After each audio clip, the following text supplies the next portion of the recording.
मी नम्रता वागळे. आपण पाहताय पुढारी न्यूज. मुस्लिम आरक्षण हा मुद्दा गेले अनेक वर्ष फक्त आणि फक्त निवडणुकांच्या प्रचारापुरता मर्यादित राहिलाय. आपल्या संविधानात धर्माच्या आधारे आरक्षण देता येत नाही. त्यामुळे या विषयाची नौका आजवर केवळ प्रचाराच्या भाषणांमध्ये हेलकावे खात राहिली आहे. कधीच ती किनाऱ्यावर पोहोचू शकली नाही. यंदा पुन्हा एकदा हा मुद्दा छेडला गेलाय. लालू प्रसाद यादव यांनी मुस्लिम समाजाच्या आरक्षणाची भाषा केली आणि पंतप्रधान मोदींनी आपल्या भाषणातनं त्याचा समाचार घेतला. पण हे सांगताना त्यांनी संपूर्ण इंडिया आघाडी आणि काँग्रेसकडे बोट दाखवलंय. सत्तेत आल्यानंतर काँग्रेस मुस्लिम समाजाला सर्व आरक्षण देणार आणि त्यामुळे SC ST OBCसाठी काहीच उरणार नाही असं वक्तव्य मोदींनी केलंय. खरं तर मुस्लिम आरक्षणाबद्दल बोलायचं झालं तर आपल्याला कर्नाटकचे माजी मुख्यमंत्री देवेगौडा आठवत असतील. त्यांनी 1993 मध्ये सगळ्यात पहिल्यांदा मुस्लिमांना कर्नाटकात आरक्षण दिलं होतं. 1995 मध्ये त्यांचं सरकार पडलं, मात्र मुस्लिम आरक्षणाचं श्रेय ते त्यानंतरही बराच काळ घेत होते. आता हेच देवेगौडा आणि त्यांचा पक्ष कर्नाटकात भाजपसोबत निवडणुकीच्या मैदानात उतरलेत. हे भाजपला चालतं का? मुस्लिम आरक्षण कसं दिलं जाईल, कुणाला दिलं जाईल, मुळात ते देता येईल का, हा विषय सगळ्याच त्याचा अभ्यास होणं गरजेचं आहे. मात्र तो होताना दिसत नाही. राजकारण मात्र जोमात आहे. निवडणुका ध्रुवीकरणाशिवाय होऊच शकत नाहीत का? राजकीय पक्षांचं त्याशिवाय पान हलतच नाहीये का?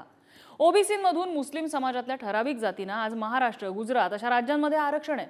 त्यावर मोदी काय बोलणार? नुसतं आरक्षणाचं धर्माचं राजकारण करून राजकारण्यांना नेमकं काय मिळवायचंय, हाच आहे आपला आजचा चर्चेचा विषय.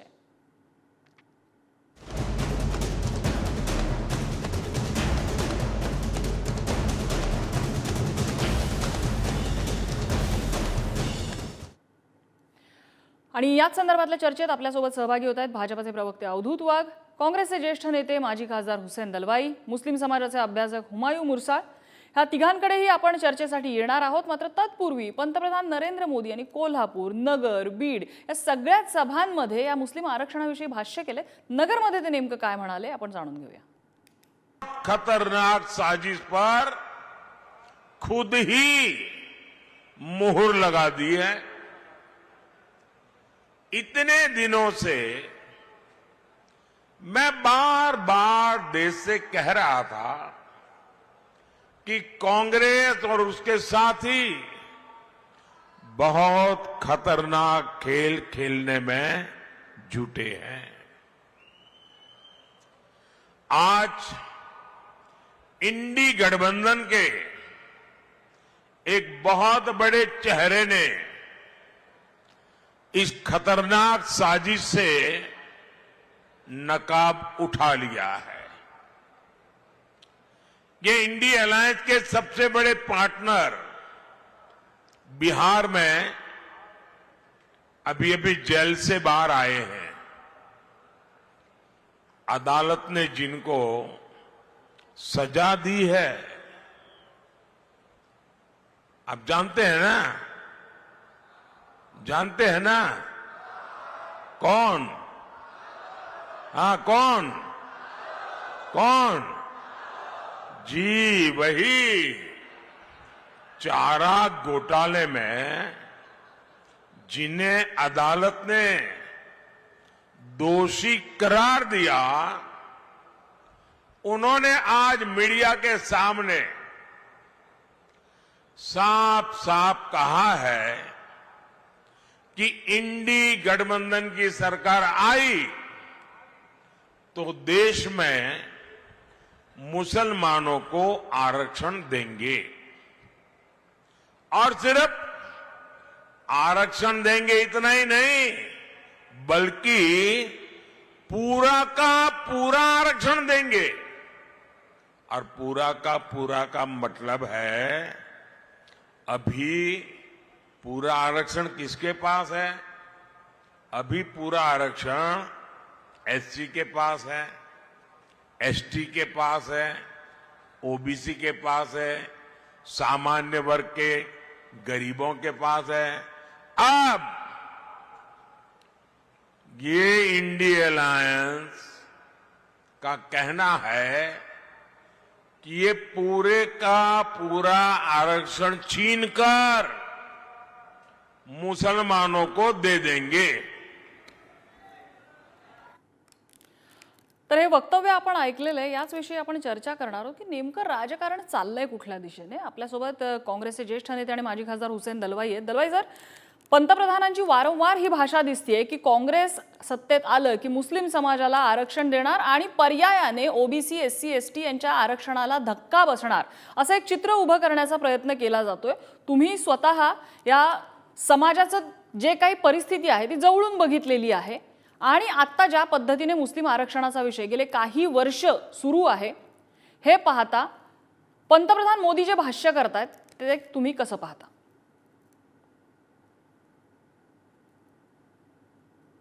फार थकलेले आहेत, एकदम थकलेला त्यांचा आवाज आहे आणि त्यांचा उत्साह आता संपलेला आहे। ज्या तऱ्हेने 2-3 निवडणुका झाल्या आणि त्याच्यामध्ये ते त्यांचं प्रतिनिधित्व आता घटणार हे लक्षात आल्यापासून काहीही ते बोलायला लागलेले आहेत। आता दुसरा मुद्दाच नाही, त्यांच्याकडे त्यांनी जाहीरनामा तयार केलेला आहे, त्या जाहीरनाम्यावर बोललं पाहिजे। त्यांनी काय काम केलंय 2014 पासून आतापर्यंत खूप काम केलं असं सांगतात, त्याच्याबद्दल बोलायचं। ते बस उठ सूट मुसलमानांवर। काय मुसलमानांची स्थिती आहे? मुसलमानांची स्थिती आज अशी आहे की 75% मुस्लिम मुलं ACC पर्यंत जात नाही। मुसलमानांची स्थिती इतकी वाईट आहे की शिक्षणामध्ये 3% सुद्धा मुसलमान याच्यापर्यंत पोचत नाहीत, ग्रॅज्युएशनपर्यंत। मुसलमानांची स्थिती अतिशय वाईट आहे, हे लक्षात घ्या। मुसलमानांना नोकऱ्यांमध्ये 3% सुद्धा नाही आहे, 3% सुद्धा नाही आहे। अशा स्थितीमध्ये तुम्ही मुसलमानांच्या संबंधामध्ये अरे काढून टाक।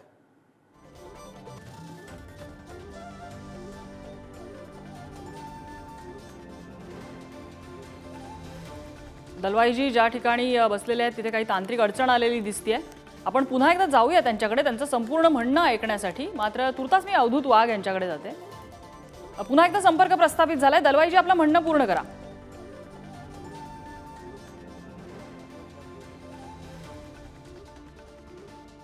अजूनही आवाज पोचत नाही आपल्यापर्यंत। मी अवधूत वाघ यांच्याकडे जाते। अवधूत वाघजी, मला एक कळत नाहीये की वारंवार असं बोलायचं की ओबीसी एससी एसटी यांच्या आरक्षणाला धक्का लागणार आहे। महाराष्ट्रामध्ये मुस्लिम समुदायातल्या काही ठराविक जातींना आरक्षण आहे, गुजरातमध्ये आहे, याच्याबद्दल का पंतप्रधान बोलत नाहीत?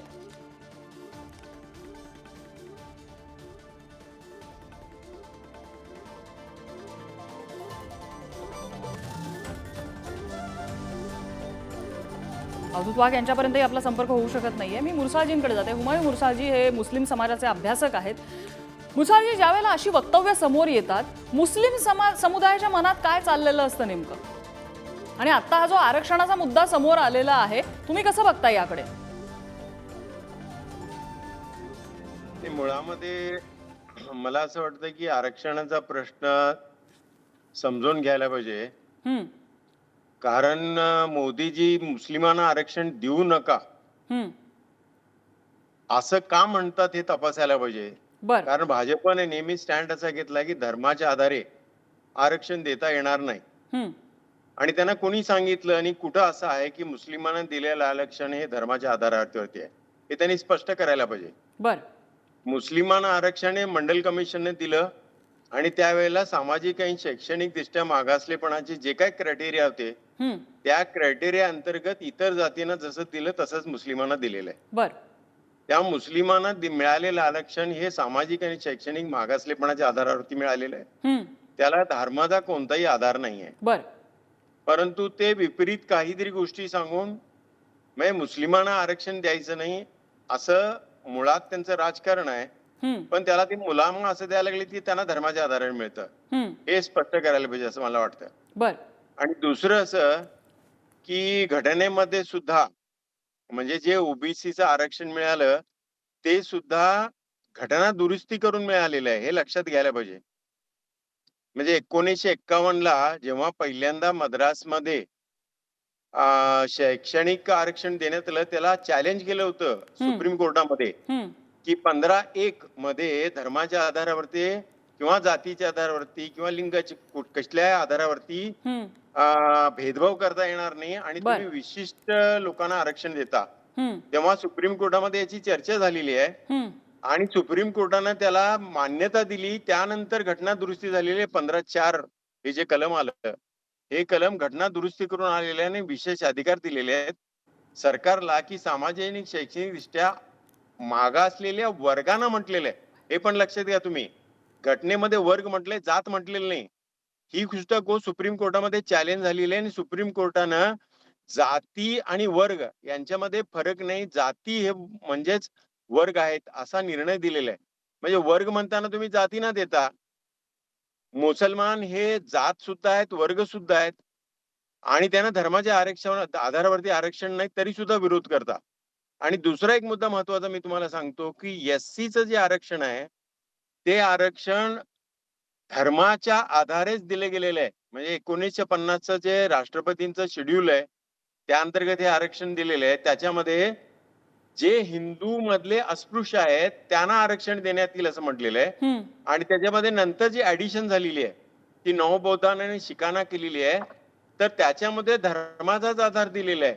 म्हणजे बौद्धांना आणि शिखांना त्याच्यामध्ये समाविष्ट करताना धर्माच्या आधारेच दिलेले आहे. खरं तर याच्यावरती एक कमिशन बसलेलं आहे, रंगनाथ मिश्रा कमिशन, आणि त्याला हेच सांगितलेलं होतं की धर्माच्या आधारे दिलेले आरक्षण बरोबर आहे का, तर त्यांनी शिफारस केलेली आहे की धर्माच्या आधारे हे दिलेल्या आरक्षणानं अन्याय होतो.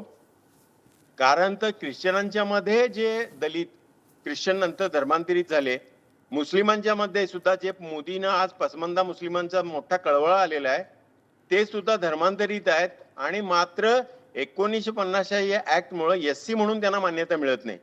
तर रंगनाथ मिश्रा कमिशननं स्पष्ट रिकमेंड केलेलं आहे की एससीचं आरक्षण सुद्धा रिलिजन न्यूट्रल करावं आणि त्याच्यामध्ये सगळ्यांचा समावेश करावा म्हणून सांगितलेलं आहे. त्यामुळं हे मोदींनी हे सांगायला पाहिजे जनतेला खरं सत्य काय आहे. बर ठीक आहे. दलवाई सरांसोबत आपला पुन्हा एकदा संपर्क प्रस्थापित झालाय. दलवाईजी, मगाशी आपला मुद्दा अर्धा राहिला होता, तो पूर्ण करा.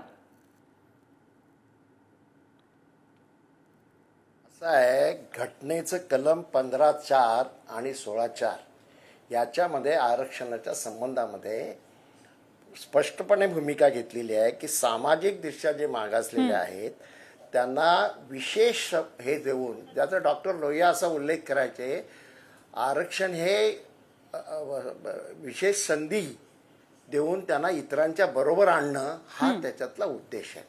आता एक लक्षात घ्या, मुसलमान समाजामध्ये 3 जाती आहेत. एक अशरफ, दुसरी अजलफ आणि तिसरी अर्जन. या 3 जाती आहेत. म्हणजे पहिली उच्चवर्णीय, नंतर मध्यम जाती आणि खालच्या जाती, कनिष्ठ जाती. कनिष्ठ जाती आहेत, मी तुम्हाला सांगतो, मुसलमानांमध्ये भंगी समाज आहे, मुसलमानांमध्ये आदिवासी समाज आहे, मुसलमानांमध्ये ओबीसी समाज आहे. त्या आणि धर्माच्या अनुषंगाने याचा काही संबंध नाही.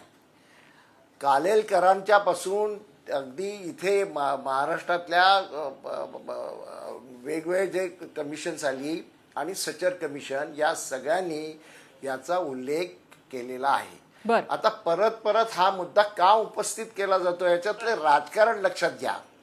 आणि विशेष म्हणजे मोदीजी ज्या वेळेला ह्याला होते, गुजरातमध्ये होते, त्यावेळेला काही मुस्लिम जातींना आरक्षण त्यांनी सुद्धा दिलेलं आहे.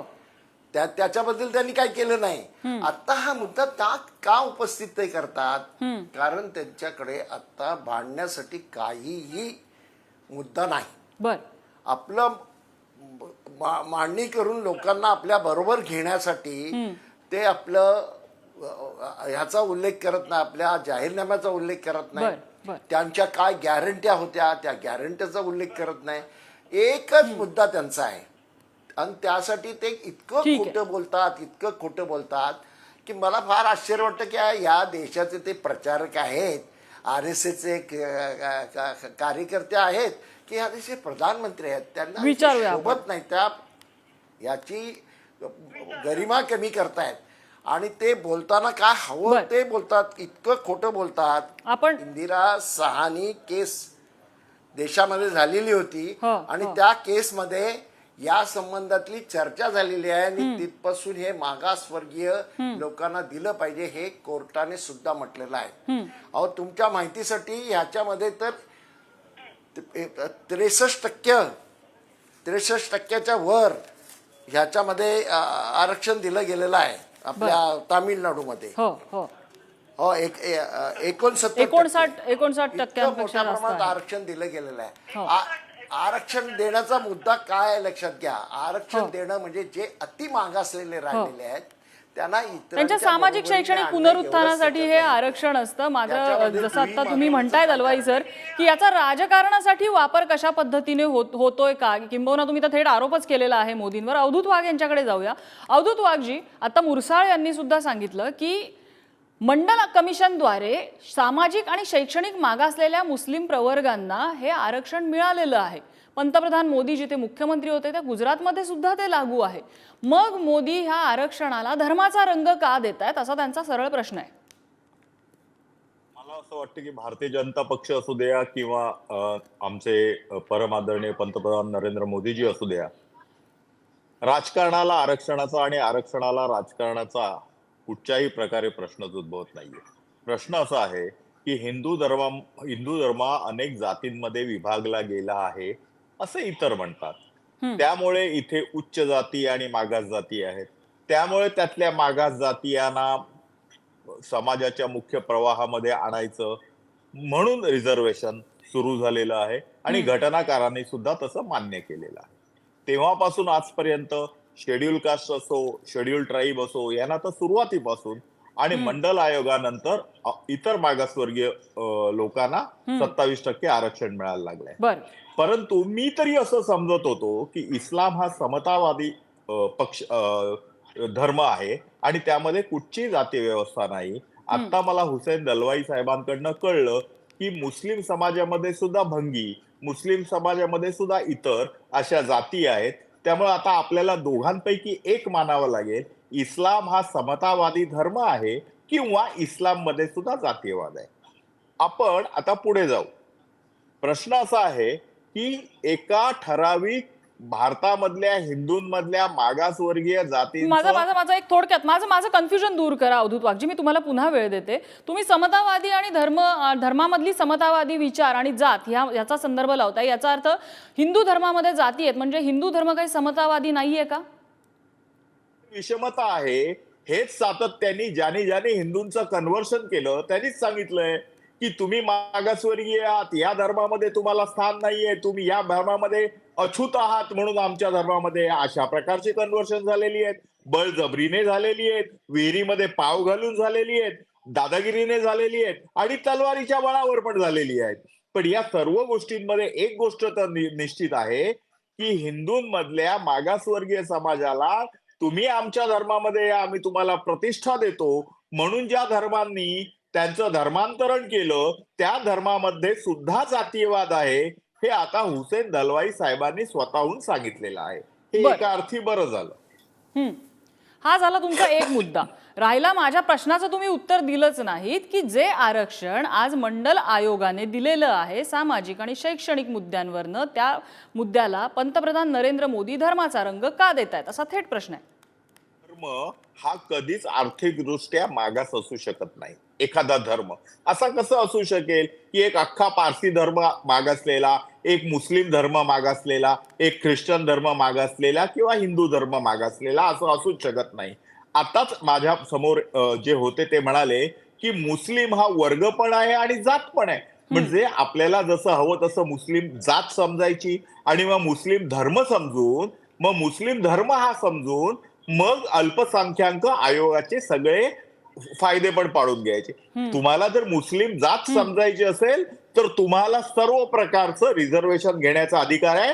तुम्ही मुस्लिम ही जात हिंदूंच्या धर्मातली एक जात समजा, यू आर मोस्ट वेलकम.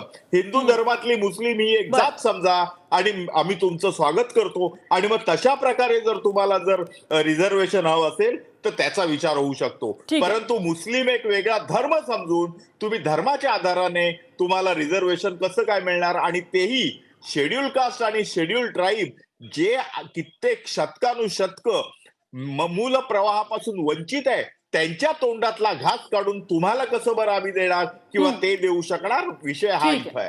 ठीक आहे. मला हा मुद्दा घेऊन मुरसाळजींकडे जायचंय, मात्र तत्पूर्वी एक मोठी बातमी येते. वोट जिहादचं वारं आता मुंबईमध्ये सुद्धा पसरायला लागलेलं आहे. संजय निरुपम ज्यांनी नुकताच शिंदेच्या शिवसेनेत प्रवेश केलेला आहे, त्यांनी शिवसेना ठाकरे गटावरती हा गंभीर आरोप केलेला आहे.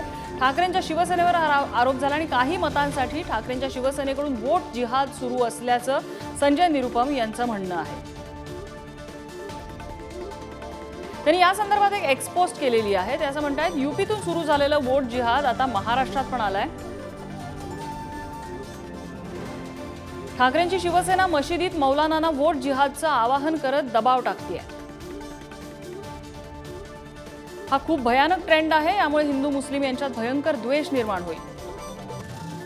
ठाकरेंची शिवसेना काही मतांसाठी मुंबईत दंगली घडवू पाहतेय का? मातोश्रीत राहणाऱ्यांना मुंबईमध्ये 1992-93 सारखी परिस्थिती पुन्हा करायची आहे का? वोट जिहादच्या नादात असं काही घडलं तर मुंबई पोलिसांनी तयारीत राहावं.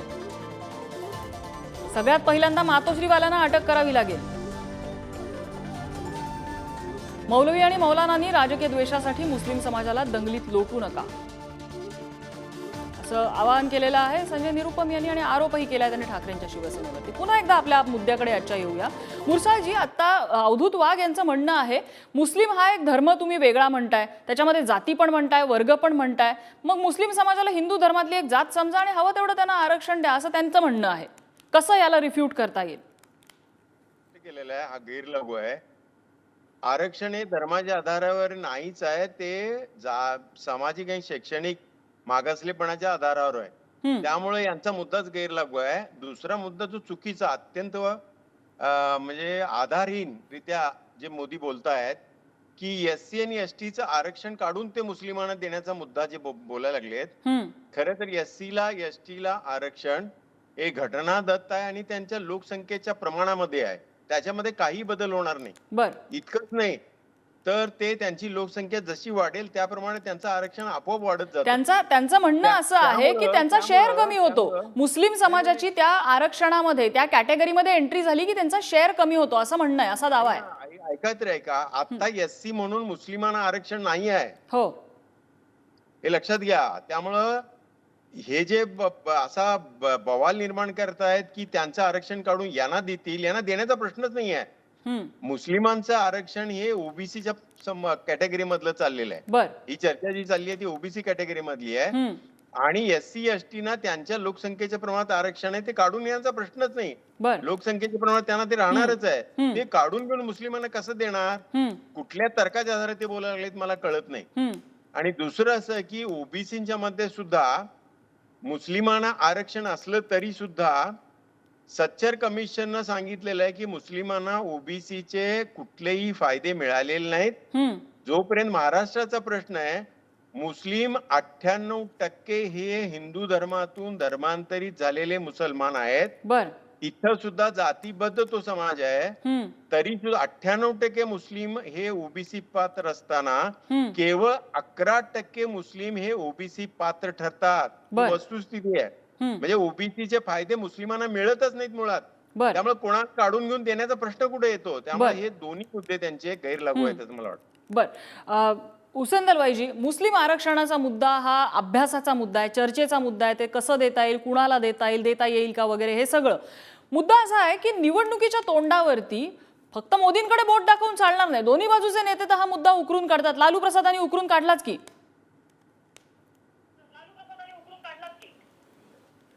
असं आहे, लालू प्रसादांनी उकरून नाही काढला, तो प्रधानमंत्री रोज बोलतात त्याला त्यांनी उत्तर दिलं, दुसरं काही नाही. प्रधानमंत्री असं कशाला बोलतात? मी अवधूत वाघांना विचारतो, ते माझे चांगले मित्र आहेत. हिंदू धर्म म्हणजे कुठला हिंदू धर्म तुम्ही मानता? आमच्या महात्मा फुल्यांचा, संत तुकारामांचा मानता की सनातन हिंदू धर्म मानता? हा खरा प्रश्न आहे. हिंदू धर्मात जातीव्यवस्था आहे आणि मुस्लिम कितीही मुसलमान म्हणाले हम एक आहे, मशिदीमध्ये मुसलमान एक असतो, एका लाईनीमध्ये तो नमाज पडत असेल, बाहेर आल्यावर तो जातीमध्येच विभागला जातो, त्यांच्यामध्ये लग्न सुद्धा होत नाही. तुम्हाला माहिती आहे का? अहो, मी तुम्हाला सांगतो, भंगी मुसलमान आहे ना, त्याला आम्ही जवळ पण घेत नाही, ही अवस्था आहे. समाजामध्ये ह्यासाठी फार मोठं क्रांती व्हावी लागेल. बाबासाहेब आंबेडकरांनी ती चालू केली, ती पुढे न्यावी लागेल. ती ख्रिश्चन धर्मामध्ये हे आहे, लक्षात घ्या. मग बौद्धांना तुम्ही कसं दिलं? ते पण मग धर्म त्यांनी बदलला ना, त्यांना दिलं ना, का दिलं? आणि त्याचं मी समर्थन केलेलं आहे की बरोबर आहे, दिलं गेलं पाहिजे. हे का दिलं थोडं समजून घेतलं पाहिजे. आता मॅडम हे सगळे प्रश्न त्यांनी उपस्थित केलेले आहेत, कारण लोकांचं ध्यान दुसऱ्याकडे न्यावं आणि सगळ्या ठिकाणी जे त्यांना मार पडतोय. मुद्दा लक्षात आला. दलवाईजी, मला तुम्हाला इंटरप्ट करावं लागेल, आपली वेळ संपत आली. मात्र हा बौद्ध समाजाचा मुद्दा मोठा आहे. अवधूत वाघजी, अगदी थोडक्यात, बौद्ध समाजाला दिलेलं आरक्षण चालतं, मुस्लिम समाजाचं का नाही चालत? वाटतं की इथे काहीतरी दलवाई साहेब गल्लत करतात आहेत. आजही बौद्ध समाजाला आरक्षण नाहीये. जे नवबौद्ध आहेत त्यांनाच हे आरक्षण आहे, आणि तेही आज आपल्या दाखल्यावर हिंदू महार असाच चेहरा लिहितात. तर त्याच्यामुळे जो आता उद्या सकाळी मी बौद्ध झालो तर मला आरक्षण मिळणार नाहीये. त्यामुळे जे कोण आज बौद्ध होतील, नवबौद्ध होतील, त्यांना आरक्षण नाहीये, आणि त्या धर्माच्या आधारावर नाहीये.